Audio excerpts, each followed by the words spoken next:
Meus queridos irmãos, a paz do Senhor, sou o pastor Andrei Corrêa, estamos aqui para mais uma lição da Escola Bíblica Dominical. Desta feita estaremos estudando a lição de número 9 da nossa revista da Escola Dominical da Assembleia de Deus em Belém, que está estudando o Evangelho de João, né? Já estamos no capítulo 11, queridos. Então, fica com a gente até o final desse vídeo, tenho certeza que Deus vai trazer grandes lições para você também transmitir na sua classe da escola dominical. Você professor, você coordenador, você aluno dedicado, não perca esta lição, tenho certeza que Deus vai te abençoar, então fica com a gente até o final. Se você não é inscrito nesse canal, aproveita para fazer agora, porque uma vez por semana estamos trazendo edições da escola dominical como subsídio para te apoiar na sua lição aí na frente da sua classe, queridos. Estamos hoje estudando a lição de número 9, como eu já falei, e o assunto da lição é a ressurreição de Lázaro, tá lá em João capítulo 11, tá? Texto áureo desta lição está em João capítulo 11, versículo 40, diz assim: Respondeu-lhe Jesus, não te disse eu que se creres, verás a glória de Deus? E a verdade prática diz o seguinte, querido, preste bem atenção: quem crê em Jesus, ainda que morra, viverá. Quem crê em Jesus, ainda que morra, viverá. Leitura em classe é o capítulo 11, tá? Você vai ler com o seu aluno, você vai ler na sua classe, né? A gente até recomenda, bota o teu aluno para ler a revista, para ler a Bíblia Sagrada, né? Pega lá, cada um leva a sua Bíblia, faz o teu aluno usar a Bíblia, a tua classe divide lá os versículos, João capítulo 11, do versículo 21 até o 48, divide os versículos para vocês lerem a Bíblia, né? Para que o povo continue praticando a leitura da Bíblia Sagrada na igreja, na sua classe da escola dominical, que fazendo na igreja ele também vai fazer em casa, né? Não deixa o teu aluno perder a prática de utilizar, de manusear a Bíblia. Isso se aprende na escola dominical, tá bom, queridos? Então já vamos, sem perda de tempo, para o primeiro ponto aqui, tá? Para a gente não deixar o vídeo muito longo, na introdução diz o seguinte: este é o sétimo e último maior dos milagres públicos operados por Jesus e registrado neste Evangelho, e foi realizado na última semana antes de Jesus ser morto na cruz. A amizade com Jesus é o primeiro tópico e subtópico 1, o amigo doente e morto, né? O versículo 3 do capítulo 11 diz assim: Mandaram, pois, as irmãs de Lázaro dizer a Jesus: Senhor, está enfermo aquele a quem amas, tá? Está enfermo aquele a quem amas. Jesus tinha uma família que ele amava muito. Esta família de Betânia, né? O lar de Betânia, como nós conhecemos, tinha Marta, Maria e Lázaro. E nós conhecemos algumas histórias. Jesus ensinava nesta casa, esteve algumas vezes nesta residência e tinha uma predileção por esta família, né? Nós não sabemos o motivo. Nós entendemos que Lázaro era um jovem, né? Irmão de Marta e Maria. Nós não vemos na Bíblia mencionando o nome de pai, de mãe. Nós entendemos que esta família viviam 3 irmãos. Eu acredito que já não tinham mais pai nem mãe, viviam os 3 irmãos na mesma casa. Enfim, esta família tinha uma boa intimidade com Jesus. E chega a notícia, Jesus está com seus discípulos e alguém chega e traz um recado para ele: Mestre, está enfermo a quem tu amas, né? Está enfermo a quem tu amas. E este recado chega numa distância de 32 quilômetros, mais ou menos, entre Betânia e o lugar que Jesus estava, tá? 32 quilômetros era o caminho que mais ou menos se fazia em um dia de caminhada, né? Então, veja bem, quando este mensageiro chega para dar esse recado a Jesus, logo que ele saiu da casa de Marta, Maria e Lázaro, Lázaro, que estava enfermo, já estava numa situação bem complicada, eu acredito, porque logo que ele saiu, Lázaro morreu, Lázaro faleceu. Então, quando ele trouxe o recado para Jesus, ele já estava morto. Quando Jesus ouviu esse recado, Lázaro já estava morto, né? Mas o ponto principal que nós devemos nos atentar aqui é o seguinte: Jesus amava tanto esta família, tinha tanta intimidade com esta família, gostava de estar com esta família, e isso não os isentou de passar por uma dor de uma perda, por uma morte, né? Uma morte de um jovem. Então, assim, queridos, muitas pessoas confundem, né, o fato de nós servirmos a Deus, de que teremos uma vida isenta de problemas, de dores, de aflições, e isto não é verdade, não vai acontecer, porque nós passaremos sim por aflições, por dificuldades, por adversidades. Isto faz parte, às vezes, do propósito de Deus, do plano de Deus, como aqui fez, tá? 3 coisas nós podemos destacar aqui, nesse primeiro ponto, que é: as crises são inevitáveis. Lázaro, mesmo sendo amigo de Jesus, ficou doente.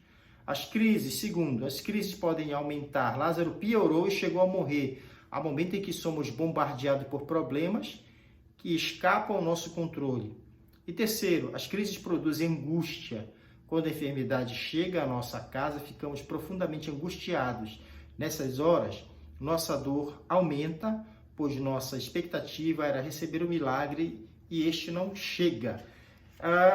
É interessante nós prestarmos atenção nisso aqui, porque nós, quando aceitamos Jesus como Salvador, vem logo aquele pensamento. O novo convertido pensa: agora ninguém pode ir comigo, porque afinal eu estou do lado de Deus. Eu sou agora filho de Deus, comprado pelo sangue de Jesus, e agora ninguém pode ir comigo. E a gente logo se sente imbatível, né? A gente pensa que vai vencer todas as batalhas, que tudo que eu quiser eu vou pedir para Deus e Ele vai fazer.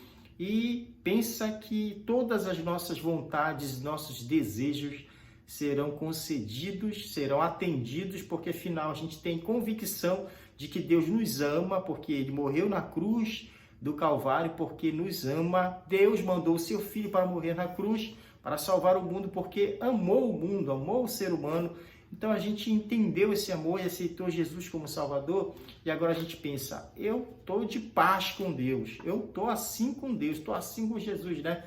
Estou ligado, estou fiel, estou firme, então nada vai me abater, nada vai me abalar, nada vai me alcançar, nenhum problema, nenhuma adversidade, porque afinal de contas Deus vai tomar conta de mim. E eu posso te dizer o seguinte: Deus toma realmente conta de mim e de você. Agora, isso não nos isenta de passarmos por problemas, tá? Eu acho que nós, enquanto pais, falhamos muito, porque nossa forma de criar nossos filhos, né? Da educação que eu tive dos meus pais, que eu conheço, né? Eu dificilmente vejo alguém que pensa assim: não, vou fazer meu filho sofrer uma adversidade, uma dor, porque ele tem que aprender. É difícil, mas você encontra gente que faz isso. E a gente, às vezes, tem que dizer um não, tem que fazer a pessoa entender, a criança entender que ela não pode ter tudo o que quer. Então, veja só, Deus tem a sua forma de nos fazer melhorar, tá? De melhorar a nossa conduta, o nosso caráter, o nosso pensamento, a nossa fé.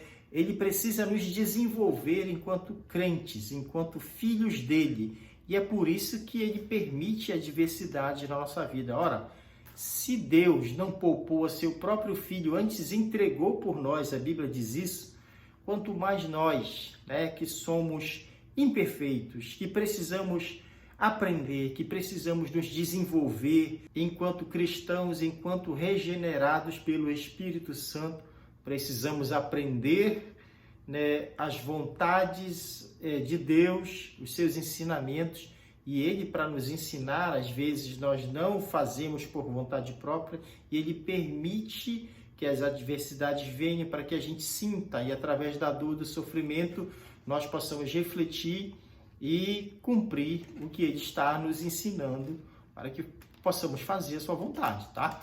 Então, é possível sim. É possível, e a maioria das vezes acontece isso. A gente sofre, a gente passa por problema, por adversidade, mas Deus está no controle de tudo, tá? É bom nós entendermos isso. Às vezes as crises são inevitáveis, como nós falamos nesses 3 pontos aqui. Segundo, elas podem aumentar. Quando você pensa que está assim, não, agora vai passar, Deus não vai permitir que eu sofra tanto, né? Tem até uma música antiga, famosa, que diz assim mesmo, não vai deixar que eu sofra, não vai deixar que eu chore. Então, assim, a pessoa está cantando, dizendo que Deus não vai deixar nada de ruim acontecer. E não é verdade isso. Porque Deus permite. E às vezes a gente pensa, estou numa situação ruim, e a gente pensa, não, acabou minha prova, já cheguei no fundo do poço, e ainda piora.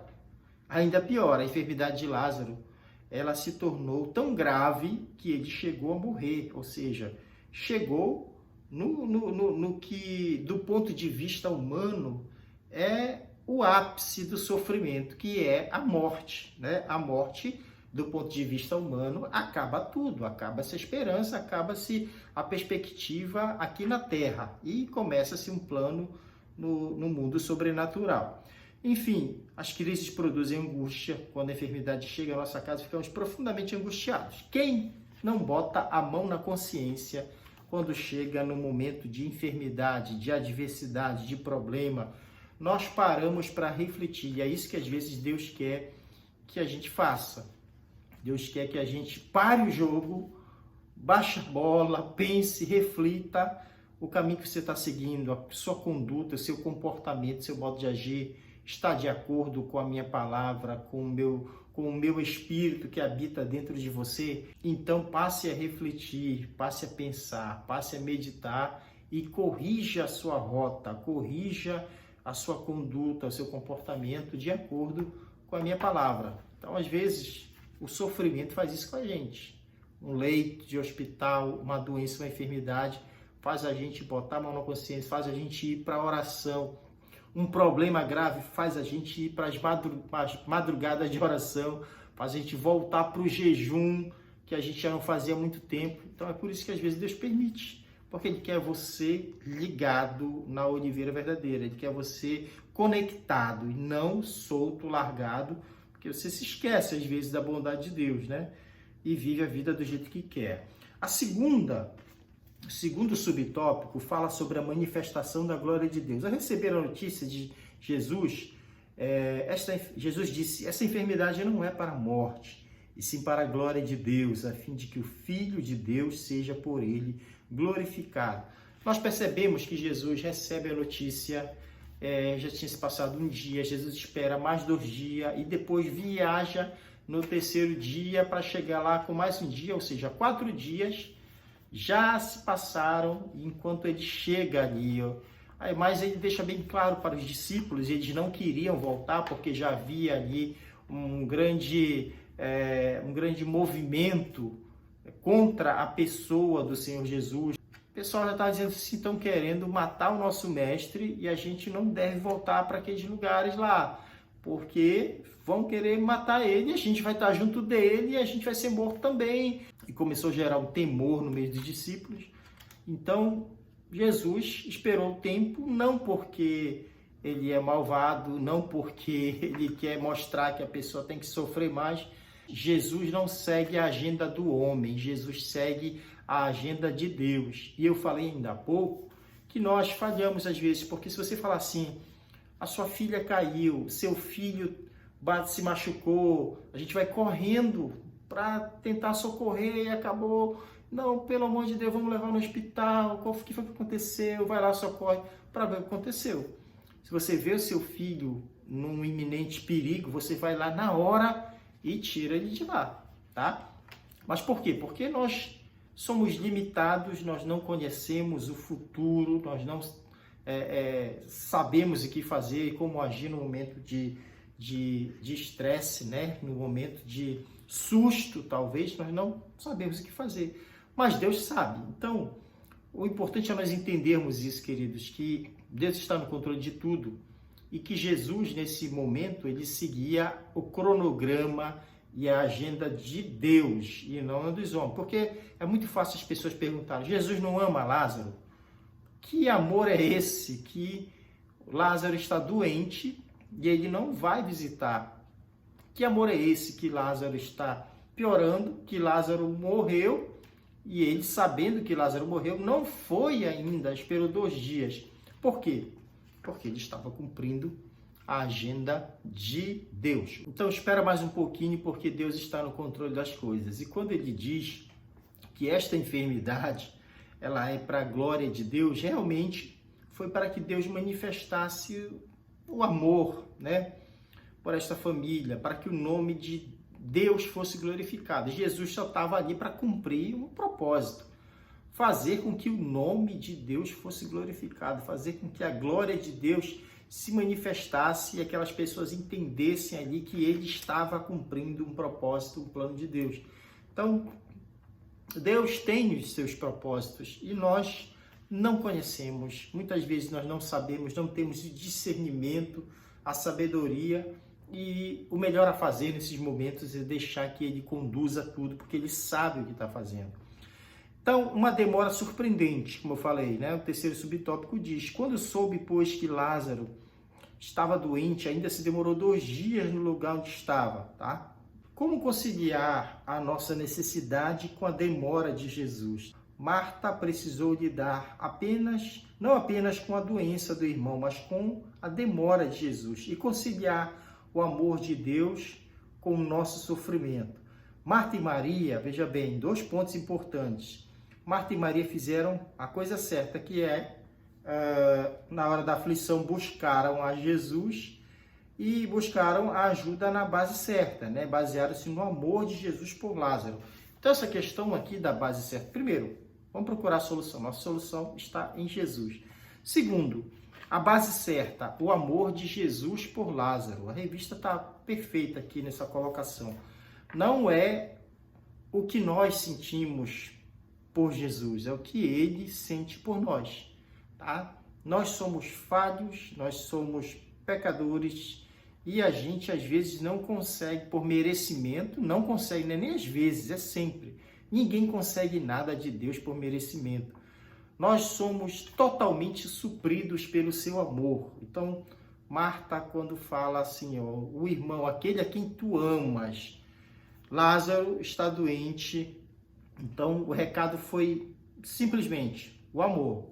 Não falaram, não entraram em detalhes aqui a respeito de qual doença, qual a gravidade, como começou o problema, desde quando estava. Não. Está enfermo aquele a quem tu amas. Então, foi suficiente para que elas mexessem com a relação que havia entre Jesus e esta família, Jesus e este jovem chamado Lázaro, uma relação de fidelidade, de amor verdadeiro, né, que ele tinha por esta família. Jesus poderia ter impedido que Lázaro ficasse doente e também poderia tê-lo curado à distância. Ele já havia curado o filho do oficial, do rei à distância. Por que não curou seu amigo a quem amava? A atitude de Jesus parece contradizer seu amor. Alguns judeus não puderam conciliar o amor de Cristo com o sofrimento da família de Betânia. Eles pensaram que amor e sofrimento não podiam andar juntos. O fato de sermos amados por Jesus não nos dá imunidades especiais. É tão fantástico nós entendermos isso, né? Jesus teria poder para curar Lázaro à distância? Claro que teria, ele já tinha feito isso. Jesus poderia, no momento que recebeu notícia, sair correndo para ir lá e impor as mãos sobre Lázaro e impedir que ele morresse? Sim, poderia também. Mas, repito, né, não podemos pensar assim, porque Deus tem o seu jeito de trabalhar. E Jesus estava só preocupado com o plano de Deus, não se importava em nenhum momento o que as pessoas iam dizer, qual tipo de julgamento que ele sofreria por não ter agido de acordo com a vontade das pessoas. E é aí que muitos dos crentes erram, muitas lideranças erram nesse sentido, muitos crentes, pastores, pessoas que servem a Deus erram porque nós queremos alimentar a expectativa das pessoas.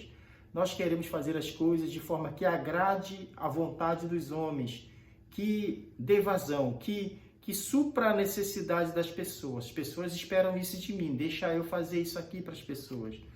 E às vezes não é isso que Deus quer que você faça. Nós não estamos aqui para agradar homens, mas estamos aqui para fazer a vontade de Deus. Então procure entender e ter discernimento do que seria a vontade de Deus para cada situação que você se colocar, tá? Seu aluno vai lhe perguntar essas coisas e você vai dizer assim, a palavra de Deus não é para ser só lida, decorada, ela é para ser entendida, ela é para você ter entendimento. A sabedoria de Cristo revelada através da palavra nos dá discernimento do que seria a vontade de Deus. É muito fácil você entender a palavra de Deus, saber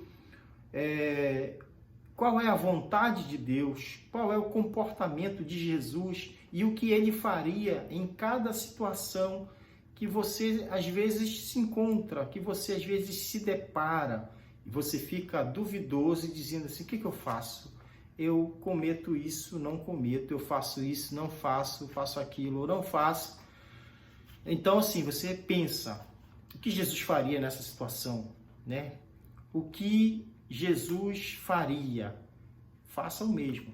Se Jesus faria de uma forma, você conhecendo o comportamento, o jeito de agir de Jesus, você se pareceria com ele se você fizesse o que ele manda fazer ou o que ele faria na mesma situação que você está. Então é isto, gente. É isso que nós devemos entender, né? Que Deus, ele vai colocar situações na nossa vida e nós devemos, nesse momento em que a situação se apresenta, demonstrar que nós somos filhos dele, né? Não é só de boca, não é só falar que sabe, não é só falar que é de Deus. As situações vão exigir, mostra agora que tu és filho de Deus. Então a prática é tudo, tá?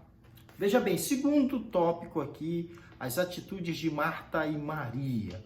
O ensino essencial de todos os episódios está contido na promessa de Jesus: eu sou a ressurreição e a vida. Quem crê em mim, ainda que morra, viverá, e todo que vive e crê em mim não morrerá eternamente.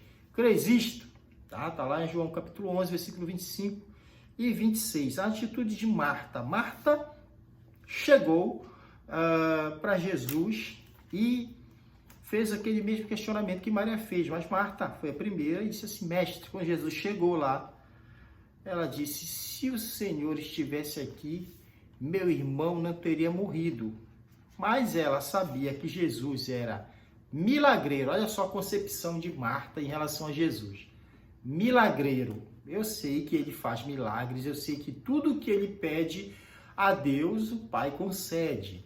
Então Marta pensou assim, mestre, se o Senhor estivesse aqui, meu irmão não teria morrido. Mas na cabeça dela, ela queria dizer assim, se você estivesse aqui, você teria orado por ele, você teria estendido as mãos por ele, você teria feito lodo e passado na enfermidade dele, alguma coisa desse tipo. Marta não tinha convicção da divindade de Jesus. E ela disse, você teria, eu sei que tudo que o Senhor pedir ao Pai, o Pai te concederá. Deus lhe concederá, ou seja, eu estou esperando que você ore, porque afinal de contas tem poder na sua vida. Só que Jesus queria mostrar outra coisa para ela. Jesus queria mostrar que ele mesmo era Deus, que ele mesmo era a divindade que ela esperava que fosse alcançada através de uma oração de Jesus. E ela disse, tudo que tu pedistes a Deus, eu sei que Deus vai te conceder. Só que Jesus mostrou o seguinte, eu sou a divindade. Quem olha para mim está olhando para Deus. Quem olha, como disse a Filipe, quem vê a mim, vê o Pai. E às vezes as pessoas estão convivendo com Jesus, porque esta, como eu falei a princípio, era uma família da intimidade de Jesus. Ele gostava de estar nesta casa e ensinando.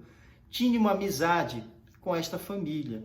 E assim mesmo, às vezes as pessoas têm acesso a Jesus através da sua casa, através do seu evangelho, através de uma igreja, mas não tem conhecimento dele, não sabem quem ele é realmente.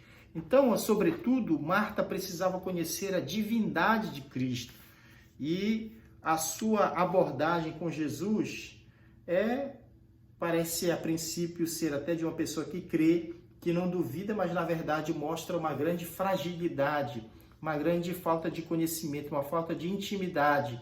É aquela pessoa que nós conhecemos um pouquinho da história, estava sempre preocupada em servir a Deus, servir Ah, Jesus vai lá em casa, deixa eu fazer comida, deixa eu arrumar a sala, deixa... Então, eu sempre bato aqui nessa tecla, e se vocês me acompanham nos vídeos, sabem que eu sempre bato aqui nessa tecla, né? A questão do serviço, porque muita gente fundamenta a sua relação, o seu relacionamento com Deus através do serviço que realiza na igreja. Não, eu tô assim com Deus, eu tô bem com Deus, por quê? Porque eu vá à igreja, porque eu sou o zelador, porque eu sou o porteiro, porque eu sou o pastor, porque eu sou o dirigente do círculo de oração, porque eu sou o coordenador da escola dominical, porque eu sou...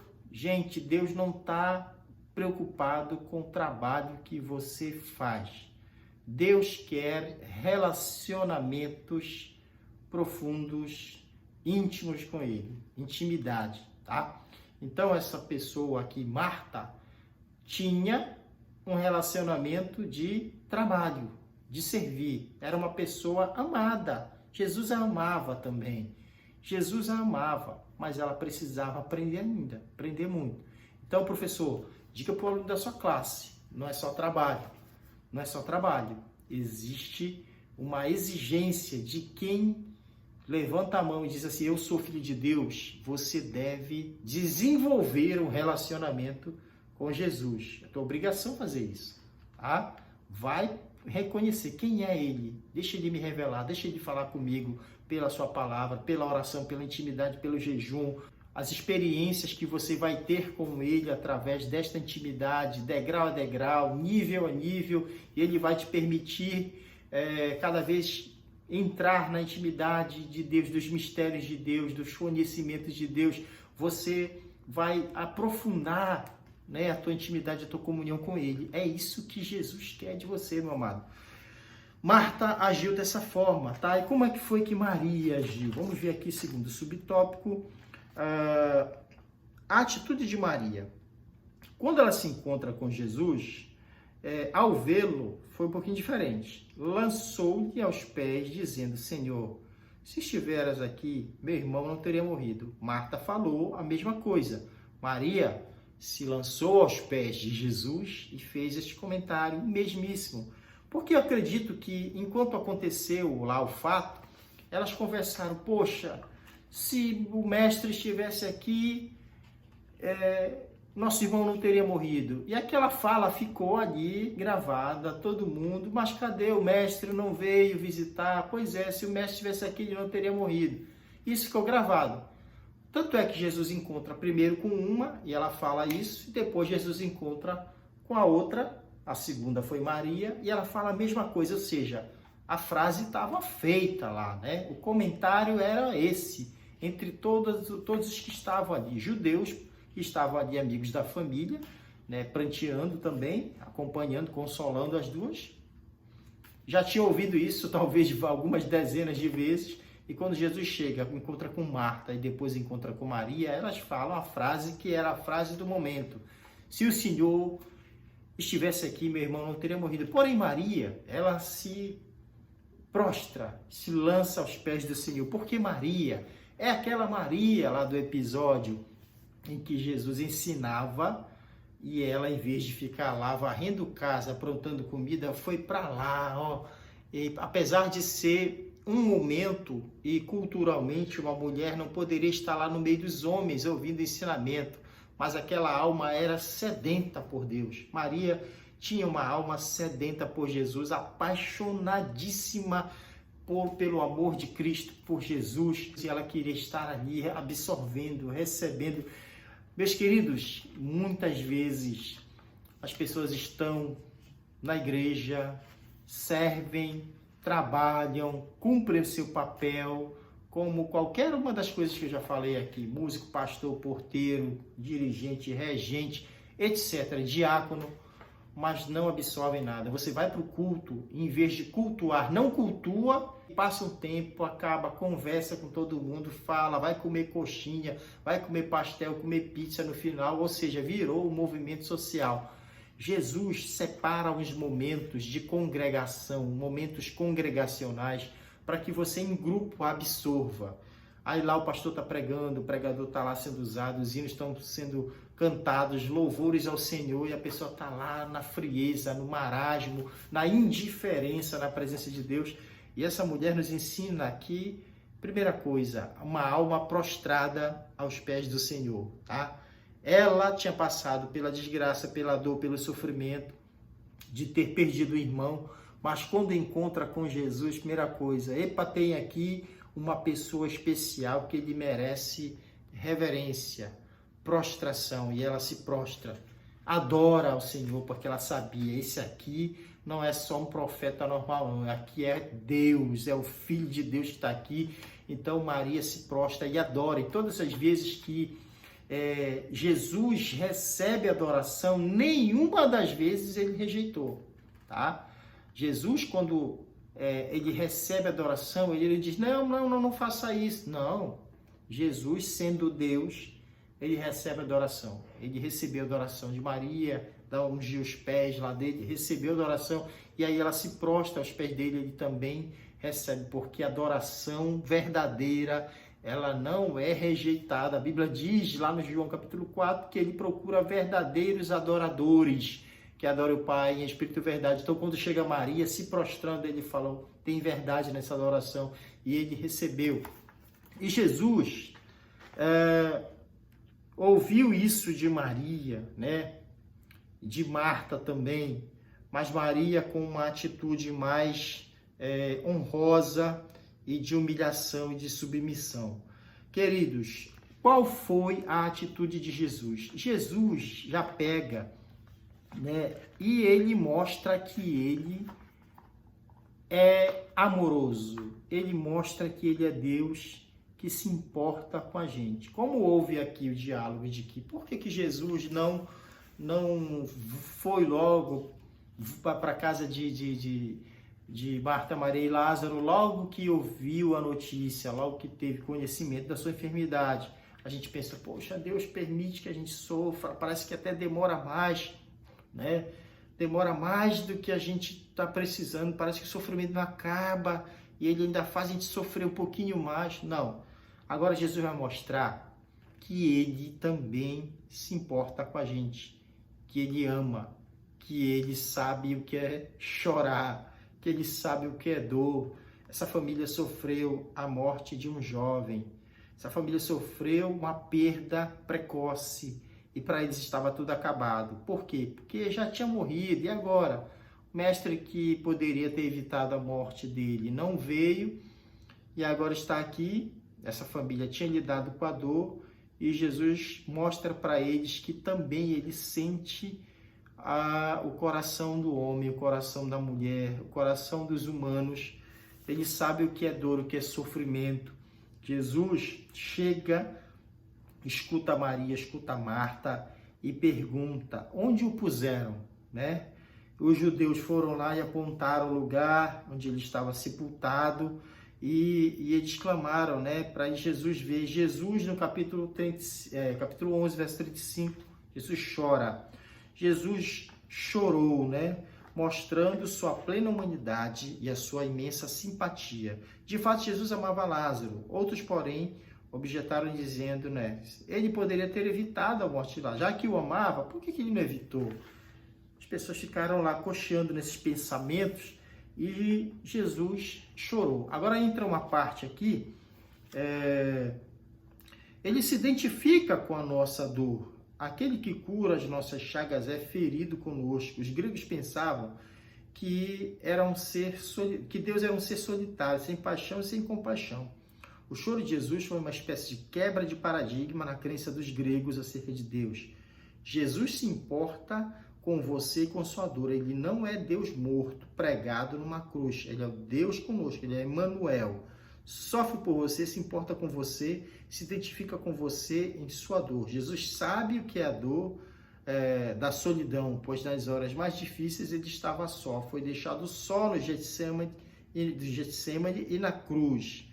Jesus sabe o que é a dor da perseguição, pois foi caçado por Herodes, vigiado pelos fariseus, odiado pelos escribas e entregue pelos sacerdotes. Jesus sabe o que é a dor da humilhação, pois ele foi preso, espancado, deixado nu, pregado numa cruz, como um criminoso. Então, falou de dor, você está falando com Jesus que sofreu as piores e as maiores dores, que um ser humano pode sofrer. Ele passou por tudo isso. Então, não pense que Deus é insensível com o teu sofrimento. Ele sabe que você passa por adversidade, ele sabe, mas tudo, repito, tem um propósito, tudo tem um plano, tudo tem um objetivo.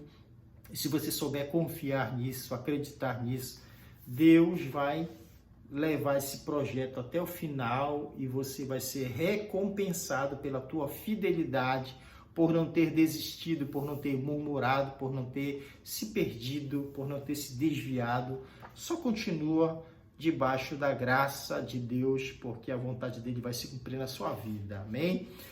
Amados, terceiro ponto, agora chega aqui a ressurreição de Lázaro, né? Jesus não apenas sente os nossos dramas, mas também tem poder para resolvê-los. Agora entra a parte que você quer ouvir. Porque sofrimento, ninguém quer passar. São inevitáveis. Se você faz tudo para evitar um sofrimento. Claro, todos nós somos criados. Se você for entender a estrutura do teu corpo, como funciona o teu organismo, tudo que há em você funciona no sentido de proporcionar a vida, a proteção, né? A perenidade, sobrevivência, resistência. Tudo que há em você funciona nesse sentido, de te manter vivo, de te manter resistente, saudável.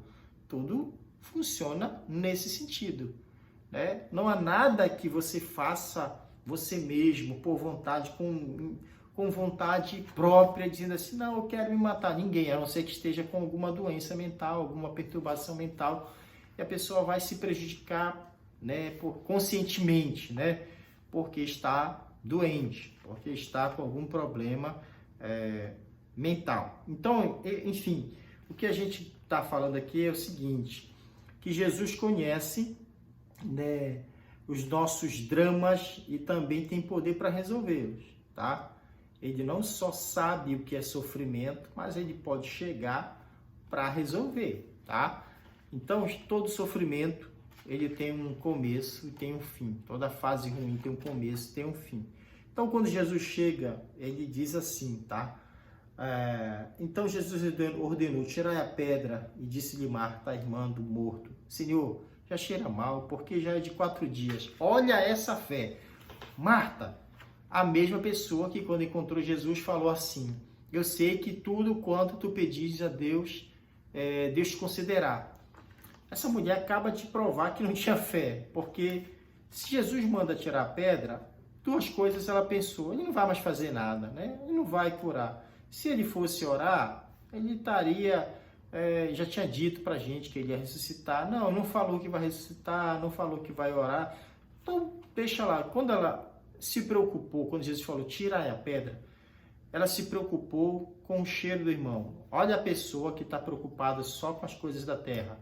Mais uma vez, Marta se preocupou. Poxa, Jesus vai sentir o cheiro ruim de um cadáver de 4 dias. Ela não quer que Jesus passe por isso, né?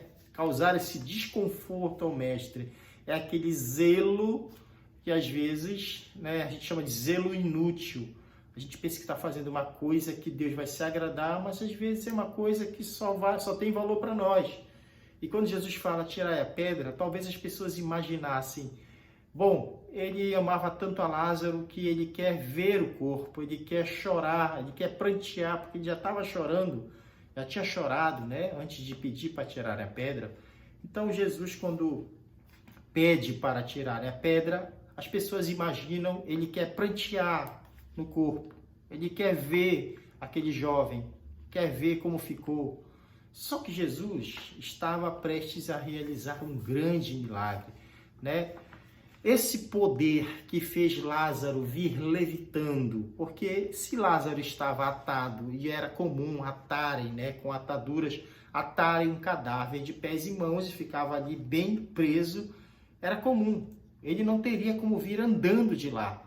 Então nós entendemos que ele veio mesmo levitando, flutuando, porque não tinha como um cadáver vir andando, todo amarrado. Tanto é que Jesus falou assim, quando ele veio de lá, desatai-o, né? E deixai-o ir. Então, quando esse poder que falaria para Lázaro, vem para fora, não poderia ter dito, pedra, rola daí, sai da frente. Não, só tem o seguinte, que Jesus quis ensinar aquela lição que todos nós sabemos, que a pedra quem tem que tirar é você. Tira a pedra da incredulidade, tira a pedra do coração, pedras no caminho, impedimentos, são as coisas que nos impedem, que nos atrapalham de termos um conhecimento, uma experiência real com Deus, experiências mais profundas com Deus. Então, devemos ter esse cuidado. As coisas que são para o homem fazer, o homem tem que fazer. A crença, a fé, o homem tem que ter, porque sem fé é impossível agradar a Deus. Jesus foi lá, mandou tirar a pedra, eles tiraram, ele dá um grito, Lázaro, vem para fora. Aquele cadáver vem para fora, ele diz, desatai-o e deixai-o ir. Então tiraram aquelas ataduras, não tinha nada podre, não tinha nada em decomposição, pele caindo, acabou. O milagre de Jesus foi perfeito, o mau cheiro, não tinha mais cheiro de cadáver, aquele jovem voltou à vida, as células foram ali regeneradas, né, para uma pessoa viva, com vida, e não mais células mortas em estado de putrefação. Então, queridos, o milagre de Jesus, ele é perfeito. Então, ele diz a Marta, se creres, verás a glória de Deus, porque essa pedra do caminho, essa pedra da porta, porque essa pedra da porta do sepulcro, porque essa pedra da entrada do sepulcro simbolizava uma pedra no coração, uma pedra de incredulidade, né? Então, a mensagem aqui, nesse ponto do diálogo com Marta, já não te disse que se creres verás a glória de Deus? Jesus enfatizando o que já tinha dito, né? Que alguém que crê, alguém que não duvida, vai ver coisas extraordinárias. E Marta foi um aprendizado difícil, mas que Jesus insistiu todas as vezes, tentando lhe trazer a verdadeira realidade daquele que tem fé em Deus e não duvida, certo?